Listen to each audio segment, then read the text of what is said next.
Asalaamaaleykum mbokk yi ñu ngi leen a nuyu di leen dalal si beneen jotaay yi Gambia football show on the Jollof Football Bantaba YouTube channel te nag ñu ngeen ko gisee te man kenn maa fi nekk suma waa ji Coach dafa mel ni weeru koor bi mu ngi koo dóor yu métti moo tax mënu ma koo gis tay wat yaa dafa xala feebar nag dafa xala feebar xam naa mu ngi xala soj moo tax tey nekku fi so it's gonna be all me today because like last week ñu ngi leen promise ne neen leen isil update on African Cup of Nations qualifiers, which is scheduled to take place today because I'm recording on Tuesday here in Japan. So today in the evening, in the afternoon, the draw will be made for the African Cup of Nations 2023 that is supposed to be held in Ivory Coast. So we will find out the teams that we will be in that will be in the group for with the Gambia. So we are very excited for the draw and see how it is going. So then said pots CAF definitely in pots like Gambia is in pot 3. So we look at the pots and the teams that are possible for to face Gambia in the qualifiers. So then said then discuss a little bit about Kaba Bayo mi ngi defoon interview with GFF Press bi he was talking about the African Cup of Nations xaalis beeg yooyu noonu xam nga he was talking about the development projects in the Gambia yu nekk di dem especially when it comes to football maa ngi gis ne gaa ngi lay ay pitch in Brikama and in other areas in the Gambia gaa ngi am ay deal you guys signed so he was talking about those kind of things.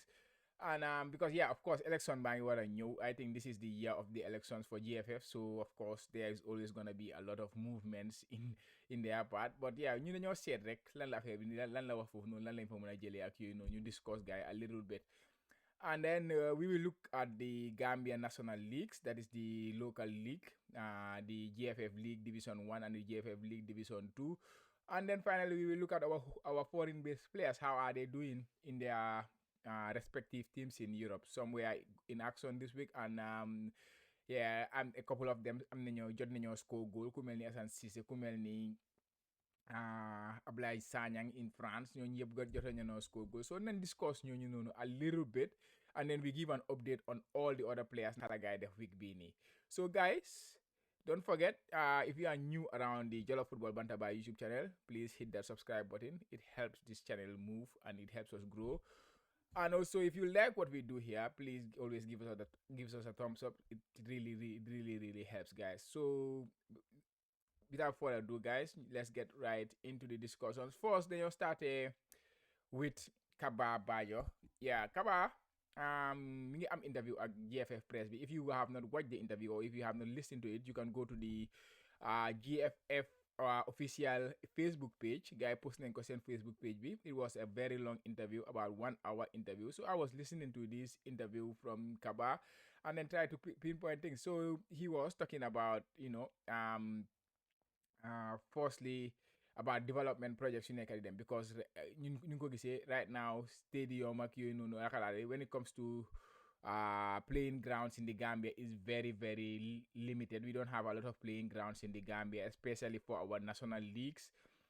Most of the grounds you guys they use dañ ko dee loué Basore fële ne la wala gars dem gars ngi am seen FIFA Gold project bi then yooyu la gars they use wala gars use stadium bi sometimes and stadium bi mi ngi xalaat lifin mi ngi stadium bi ground bi baaxut. I think everybody knows that. For that reason sax ba nga xam ne FIFA CAF allowing Gambia ñu use seen ground bi for African Cup of Nations qualifiers. That just tell you what is the condition of the pitch right now. So but league games are going on because right now ñu ngi si weeru koor bi yéen a ma gën a xam. So dafa mean ne playing during the day dafa xala jafe. So dafa mean ne stadium gaa ngi ko use pour play ay night matches. Last week gaa ngi amoon a very funny situation where they were playing a game and then si digg game bi light off na wek jël seen courant yi xam nga and then game bi ay si ne dañ ko amoon pour abandon sax. So façon yooyu noonu yëpp a ngi foofu noonu soo ko seetee tamit dafa mel ni stadium bi rek la ñoo mën a use night games because other places you guys they la ñoo mën a play night games because other venues you guys they use Basori and FIFA Gold Project they don't have a good lighting system or they don't have light at all to be able to host night games. So night games yëpp biir stadium la te stadium bi dañ dee bëgg a host ñaari night games like ama gis ne last week discuss naa ko fii coach ñëw na wax na ko fii about ngay play game yu dem ay 11 o'clock si guddi kuy jógee Brikama nga ne ko kay play game yi 11 o'clock si guddi ba pare nga war a jeexal game bi 1 o'clock nga war a ñibbi dem topat yeah it just does not make sense. But gaa yi ngay wax ne nag seen pages si gaa yi ngay lee Brikama gaa gis naa gaa yi ngay post ay images si seen vidéo si seen Facebook page bi gaa yi ngi door nañ di lee page bi Brikama and I think there is a hope ne page boobu noonu na war a pare within a month or something. So gaa yi ne mën a use boobu and Banjul tamit maa ngi gis ne there is a progress going on there when it comes to the development of the page yooyu la Kaba nekkoon di wax. And he also discussed about referees. Referees yi dégg naa gaa yi dem paroon na boycott league bi because of their payments and things like that.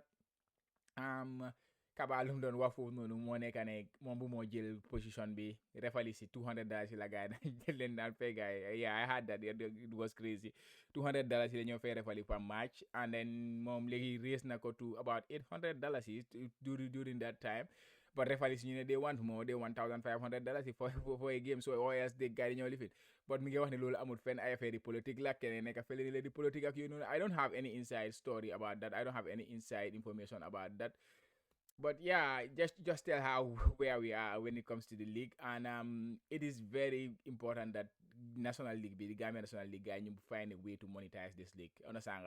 They have to get money so that the league can pay for itself. But su fekkee ne ngeen naa yaakaar every time funds di ñëw ak yooyu noonu support ak yooyu noonu I don't think loolu no mën a yóbbu liggéey Gambia bi maa ngi ko dégg mi ngi wax ne tamit si during night games yi nii dañu am pour jëndal referees yi seen ndogu yeeg façon yooyu noonu just minor things where fu suñu focus bi nekk right now I just feel ne we are on the wrong path when it comes to focus. Those micro things, those are very micro. We should think bigger. We should think higher. How can we monetize the league? How can we commercialize this league? What are the ways to get that money? Understand? Those minor things, talking about paying for referees, send dog I think it's very irrelevant for the president of the GFF.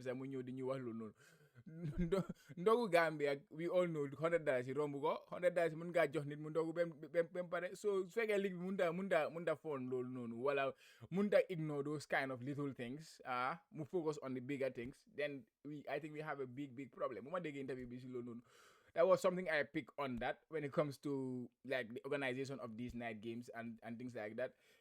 But the positive, of course, is the pitches. Progress. I know it is long overdue because since long time ago, like I'm on send targets. You guys set on put pitch what pare, but I don't know why you want to have time in pitch what pare. Now we're Gambia. We understand we are in COVID situations. We are in COVID times. Things are a little bit more difficult. But still, I just think the guy that nelaw foofu noonu torop yeah ba pare waxoon na tamit affaire yi xaalis bi xaalis bu leen kaaf jox ak kaay bu gaay qualifier to the African Cup of Nations ñaata xaalis la leen jox man I'm not really interested into the details of the money and things like that but yeah guy did not do their it was a last minute nu mu ko la waxee like ñoom xamuñu woon ñaata xaalis la nga war a get from CAF and then he was like asking for support from FIFA or something like that pour gars mun a move African Cup of like mun a prepare for the African Cup of Nations which I think they got support from FIFA some amount of money and then they did not know like CAF xamaluñ gars ñaata la nga war a am at every stage of this competition. I think yeah we can criticize both parties here. CAF war nañoo make everything clear. It's a very big institution. CAF is a huge institution. So they should make everything clear for all these nations. This is what you have when you get to this stage. This is what you have when you get to that stage. And this is what you have when you get to this stage. And then this will act as a starting point for all these, FAs or the countries ñu mun a prepare seen bopp how they are gonna distribute funds yeeg yooyu noonu. Because at the end of the day, players yi ñoom ñoo dem yóbbu teams yi foofu noonu am na sànga ñoo dem yóbbu teams yi to this level so they then deserve a lot of this lu guy make foofu noonu at least ñoom dem am nañ ci seen share and it is important nga make it clear to them because we are from Africa we are from the Gambia we all know su fekkee ne affaire bi clear wul rek nit yi dañuy wax lu leen ne so I don't like to speculate I don't like to but lu ma am pour wax rek mooy ne it was very slack from a CAF side mais mënuñoo provide information bi according to Kabalum wax ba pare ñoom tamit FA bi tamit ñoom tamit gars yi ñu nelaw foofu noonu mënuñoo gars yi ngay door di joxe ay dig yoo xamante ne ñoom xamuñ naka la moo demee so gars yi ngi diggoon players yi ay lii leen dig gars yi ba pare but again tamit that was the first time for the country to qualify for an African Cup of Nations. So I'm sure we will make a lot of mistakes along the way, and we can see we made a lot of mistakes along the way. But the thing is, once we make these kind of mistakes, we have to make sure that we don't do them again. It's very important that we don't do this kind of mistakes again. And man, lo rek la ñaan. And understand right now, because here it's about politics. Man, I'm not in any side. Man, luma buga rek moy whoever takes charge, if it is Kaba moy continue, na make sure ne make an improvement on what they are doing. Su fekkee ne keneen mooy jóg fële ne la ñëw jël position bi moom tam mu improve lu mu bëgg man I just want to see the football in the country move forward and loolu rek a tax ma jóg loolu moo tax di Gambia football show loolu moo tax di Jollof football man tabaa jóg pour wax about Gambian football xam nga ñu try pour siiwal suñ football bi ñu try pour nit yi gën a xam suñ football ñu try pour expose Gambian football ak ñu try pour helpante so loolu moo tax ñu nekk fii te unfortunately suma waa ji nekk fi suma expert bi nekk fi coach man du ma expert when it comes to the Gambian football scenes and things like that I'm not really an expert about that and I don't really know what is going inside that but of course I have an opinion on that so loolu rek laa bëggoon a leeralal fii nii so yeah Kababa yow loolu la def de gis loo xam ngi nii di sign papers am yeeg yooyu noonu mooy this was with the Senegal company of course tamit it is important tamit bu tam I like ne clarify na ko because contract bi they give it to a Senegalese company instead of a Gambian company because when it comes to laying of these pitches just recently I was doing some research for a friend who wanted to buy some football like some artificial turf for for football in the Gambia and then I found out that the FIFA ñoom seen boppa am nañ some recommendation am nañ some companies yoo xam ne ñooy la gaay recommend ñoo xamante ne am nañ some qualifications pour gaay mun a take care of this kind of laying and this production of these pitches so I don't know how the contract naka la gaay deal with the contract but dafa wax ne lu mu wax ne gaay bi woon contract for bids and then there were bids made and unfortunately in the Gambia there was nobody qualified to make the pitches and in Senegal of course we know they are much developed than us so there were some Senegalese companies that were qualified and that's how they give the contract to a Senegalese company so which is understandable from my end because duma talk fii di wax ne there is somebody qualified in the Gambia because I don't know because we are not used to when it comes to pitch laying it's very relatively new in the Gambia it's not something loo xamante ne yaaga nañ si so it will be difficult to pour nga gis an experienced Gambia ku def loolu noonu so of course this also opens an opportunity for the Gambians pour nga dem maybe if it means that nga dem join the Senegalese company si nii somebody there nga join guy then we can work with them and then we can develop our own skills and then su ko defee in the future then we can these kind of contracts can stay in the country instead of going out of the country to Senegal or something like that so this is on us and this is also on GFF themselves you try to like develop some of our some of our entrepreneurs ñu mun a dem def this kind of job so because it's not productive naka la ko waxee it's not helpful every time you make this kind of contracts ñu outsource ko to a Senegal of course Senegal suñ bokkale nag yooyu noonu but help dimbale wu dëkk bi because at the end of the day xaalis bi dafa gën a dem ci beneen dëkk bi so if we can make sure that the money stays in the country and yeah if you are interested in these kind of things I think we also have to develop ourselves as Gambians and I think fii tam dañ fi dee lack as Gambians generally duñ leen nangoo develop suñ boppa so waaye suñu joxtee contract bi ñu door di lu tax joxuñ ko ñu ko jëm joxe ku nekk si biti ak yooyu noonu but it's understandable for me I don't have any problem with it as far as we don't have anybody qualified to do it it is okay to give it to somebody from Senegal that is my take on that yeah if you have not listened to Kaba's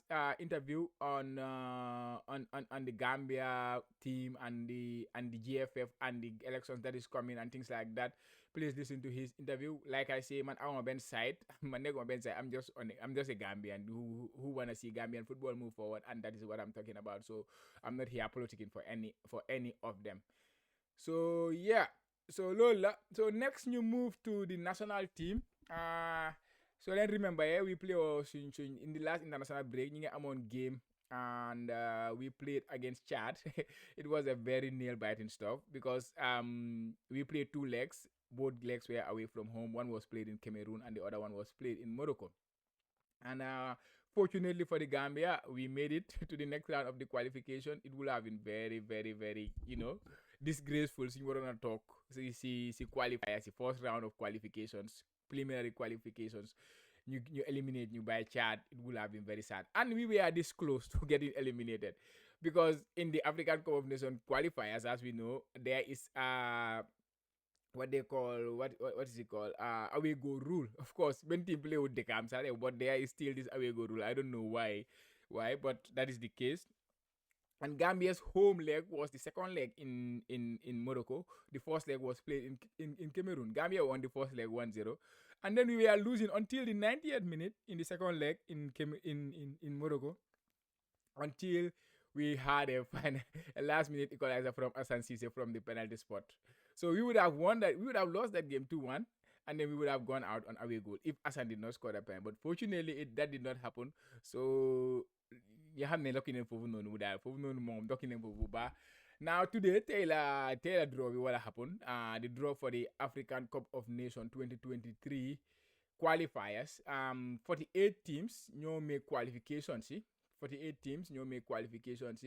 So which includes the host Cameroon. They will also take part in the qualifiers, because last week we are not clear how this qualification is gonna go out. It's gonna pan out. So this week Lola demon brilliantly. So I think I have an idea now.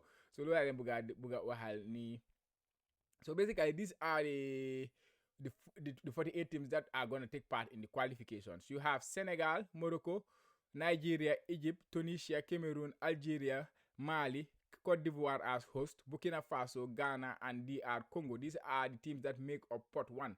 And pot 2, you have South Africa, Cape Verde, Guinea, Conakry, Gabon, Benin, Uganda, Zambia, Congo, Equatorial Guinea, Madagascar, Kenya, and Sierra Leone. These are the teams that make pot 2.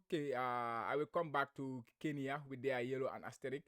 And then pot 3, you have Namibia, Mauritania, Guinea-Bissau, Niger, Libya, Mozambique, Malawi, Togo, Zimbabwe, the Gambia, Angola, and Comoros. The Gambia, we are in pot 3. So basically, our group will make of one team from each of the other 3 pots, which is pot 1, pot 2, and pot 4. We cannot play any team in pot 3.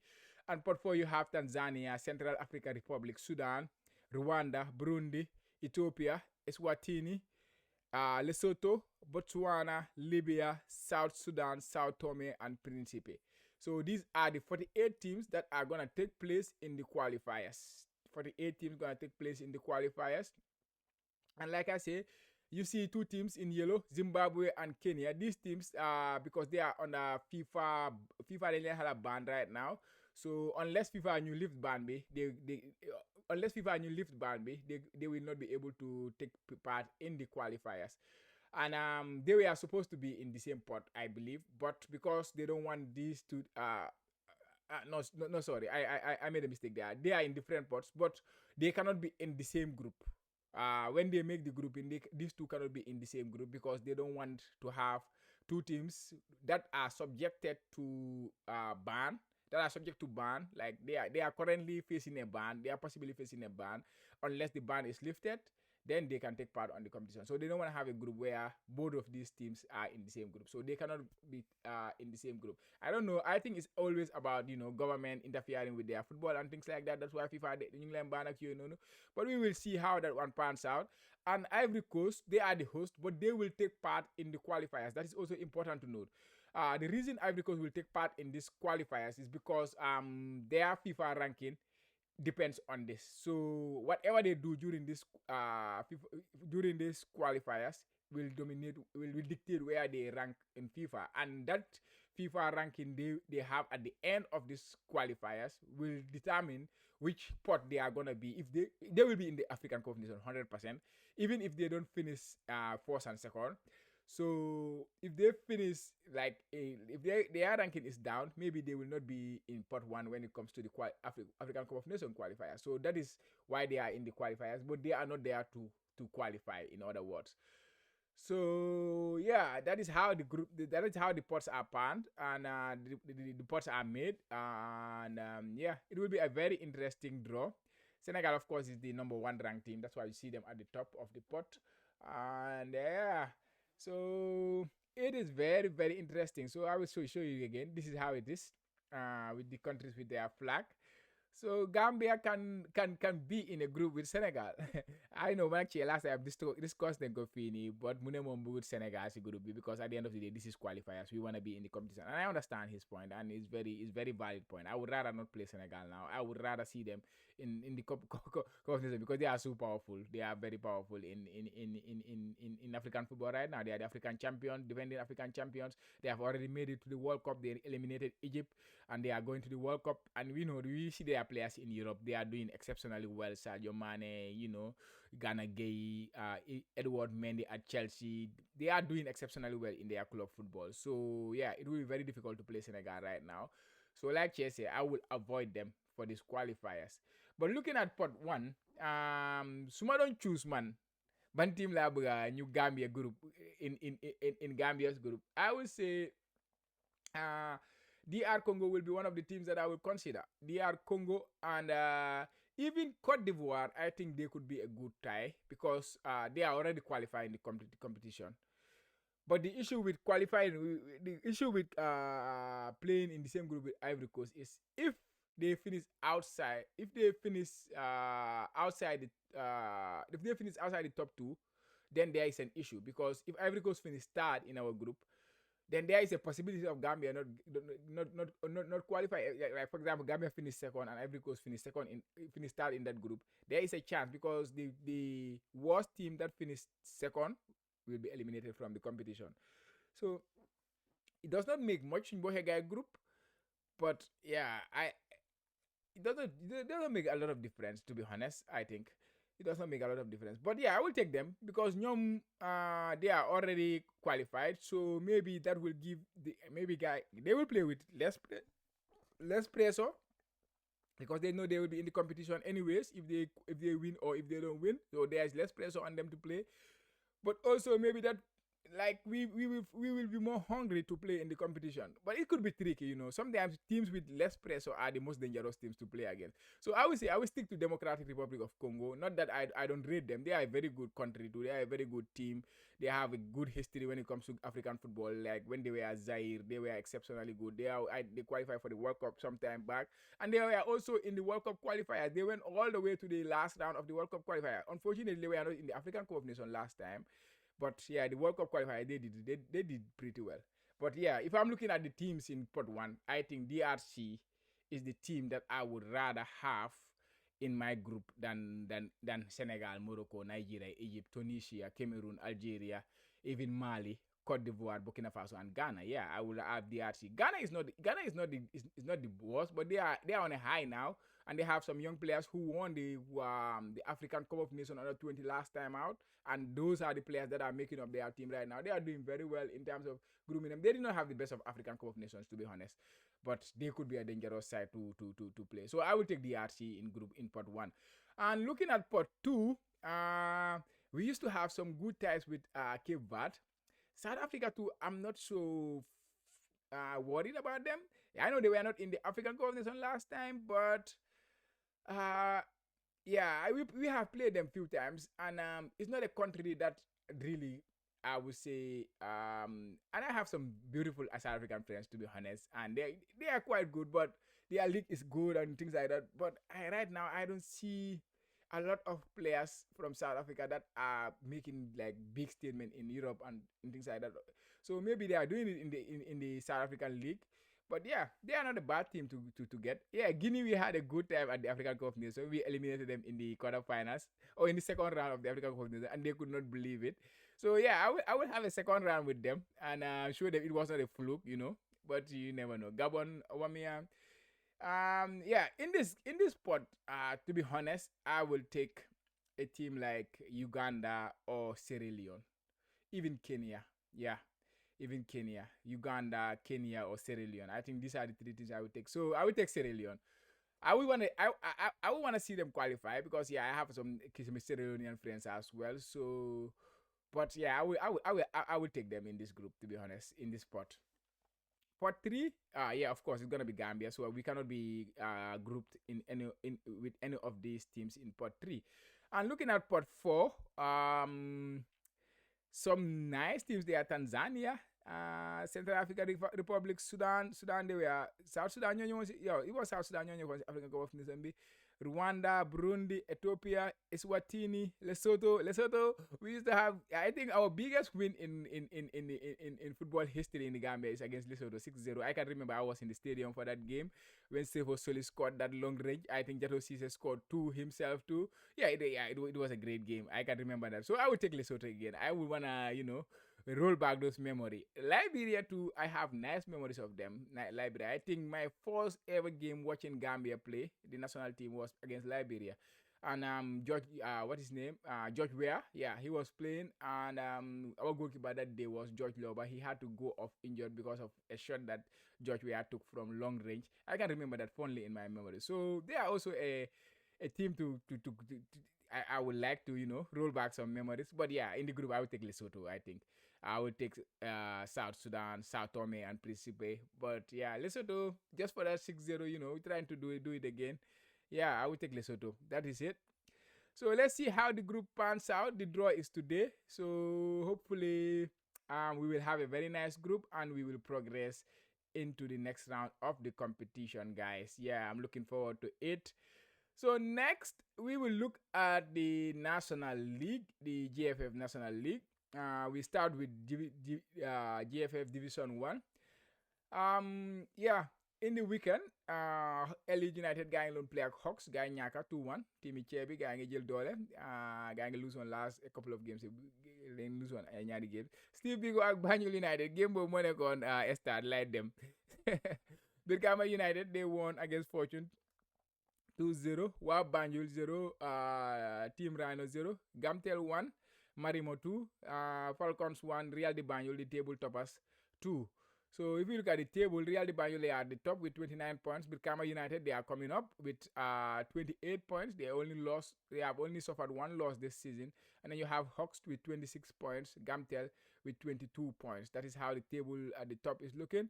And at the bottom, we have Team Rhino in 14 with 13 points. Armed Forces 11 points in 6-15, and Elite United 16 at the bottom of the table with 10 points. That is how Division 1 is panning out. We look at Division 2. We have new leaders. Gunjur United was the top for a very, very long time, but they didn't drop. Gaiden Nyaka, St. Gambi. So now they have 2 losses. Talindi United and BK Milan are at the top with 30 points each. Then you have Gunjur United, Gunjur FC with 29 points. Bombara FC, ñoom tam ñu ngi 8 tay, gaa ngi am 27 points. And if you look at the bottom, you have Jam City FC with 15 points, Red Hawks 15 points, and Latrikunda United 15 points. So at the bottom is very, very tight. If you look at the teams from 14 to 18, they are separated by just 1 point. So it's very tight at the bottom as well as it is tight at the top of the table. So next ñu jala borders ñu dem seet suñ players yu nekk abroad, ñu nekk di play in Europe and Asia, or ñu nekk di play outside Gambia, ñu seet naka la gaay def weekend bi nii. Ñu ngi starté si what's his name, Bakary Jatta. Yeah, Bakary Jatta moom mu ngi doon play Hamburg si weekend bi. Hamburg a ngi win seen game bi 3-0. Bakary Jatta start na game bi mu play about 66 minutes. He got the first assist for his team, and yeah, mom, he's doing very well, especially when it comes to the assisting department. He makes a lot of assists for Hamburg. They are now 6th in the Bundesliga 2. They are still pushing to go up to Bundesliga 1. Bakary Jatta, that's nice. And next ñu dem to Hassan Torres Cisse. He was at the brace. I mean, he scored a couple of goals for FC Zurich. They were playing Young Boys ku leen xamul digga nga leen si Champions League bi. Gars yi def touch bi against Manchester United si Champions League bi. So Hassan Cisse ñoom la doon player week bi nii. As we know, Zurich gaa ngi si top bi. Gars yi am about like 12 points at the top of the table. There are a lot of points. I'm not sure exactly how many points right now, but it was around 12. It's about around 10 to 12 points at the top of the table. They just need now 3 games to be claimed the champions of this of the like 4 games. They have 6 games to go. So if they win 3 of them, if they win three of their final few games, they should be claimed. They should claim the title of the Swiss League, and that will mean FC Zurich are in line for the Champions League next season, which is very very exciting considering our main striker Asan Cisse is their target man. So we are looking forward to that. Hopefully they can find a way to win. They have been struggling recently. Nagani lost on 8 games in the last few games, but yeah, they are back to winning ways, and Asan is back to scoring ways. He already has about 22 goals, 22 goals and assists in the Swiss League. That is the highest of any player in the Swiss League. So he is top when it comes to goals and assists combined. So he's having an exceptional season.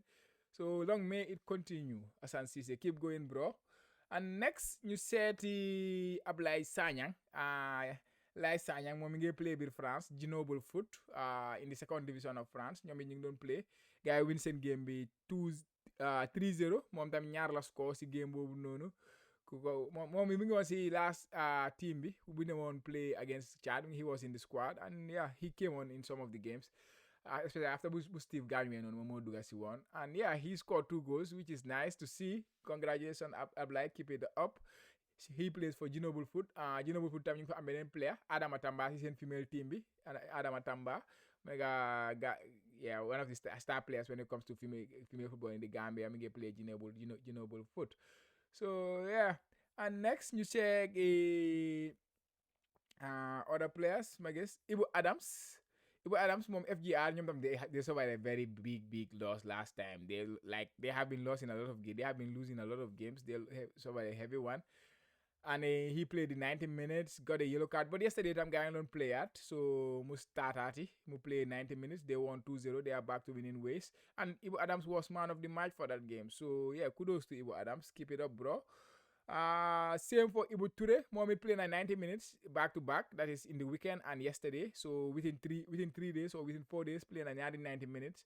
The first game he played at left back. The last game, yesterday, he played in the left wing. The first game, they lost it 1-0. And yesterday, they drew 2-2. So it is good to see the national team players, especially these key players, ñoo xam ne dañ dee nekk si team bi all the time. Gaa ngi am the minutes that they xam nga daf si dee baax. Match fitness bi dafa important trop. Saka dinañ leen soxla African Cup of Nations qualifiers yu jotee ak yooyu noonu. Next ñu seet Spezia Inter Milan gaa yi doon play si weekend bi. Spezia dañ ñaaka 3-1 against Inter Milan. Suñu waaji Ibrahima Koli moom he was not in the squad at all, so it might be an issue there, but I don't know any information about why he was not in the squad, because usually he's in their squad. I don't know if he is nursing an injury or if it was a suspension, but I'm not sure. But he was not in the squad, he was absent. Next, Sampdoria, Omar Koli moom played a 90 minutes ci game boobu noonu, but gars yi dañ ñaaka seen game bi against Salernitana 2-1 at home. That was a disappointing loss for them. Bologna ñoom ñu ngi doon play against Juventus in the weekend.